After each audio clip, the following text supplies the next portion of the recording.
স্বাগতম সবাইকে আজকের বিশেষ প্রতিবেদন। দুবাই আকাশপথে ইতিহাস গড়ল।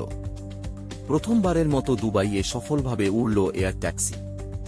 পরীক্ষামূলক এই ফ্লাইটটি পরিচালিত হয়েছে দুবাই ইন্টারন্যাশনাল এয়ারপোর্টের কাছে দুবাইয়ের roads and transport authority author এবং যুক্তরাষ্ট্রভিত্তিক জাবাই এভিয়েশনের যৌথ উদ্যোগে।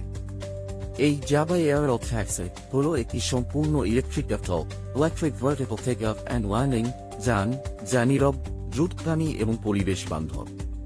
4 জন যাত্রী এবং 1 জন পাইলট বহনে সক্ষম এই আকাশযান সর্বোচ্চ 320 কিলোমিটার প্রতি ঘন্টা বেগে চলতে পারে এবং একটানা 160 কিলোমিটার অতিক্রম করতে সক্ষম।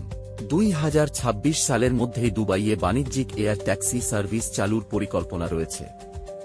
নির্ধারিত কিছু রুটে এই আকাশযান চলাচল করবে, যা শহরের যানজট কমাতে এবং যাতায়াতে সময় বাঁচাতে সহায়তা করবে। এছাড়াও দুবাই ইন্টারন্যাশনাল এয়ারপোর্টে তৈরি হচ্ছে জাবাইয়ের প্রথম ভার্টিপোর্ট, যেখানে এই এয়ার ট্যাক্সিগুলো উঠানামা করবে।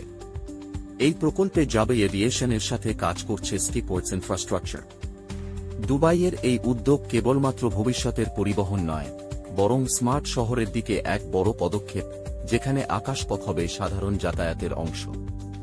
আপনারা ভাবছেন, বাংলাদেশ কবে এমন প্রযুক্তি পাবে? এই ছিল আজকের প্রতিবেদন।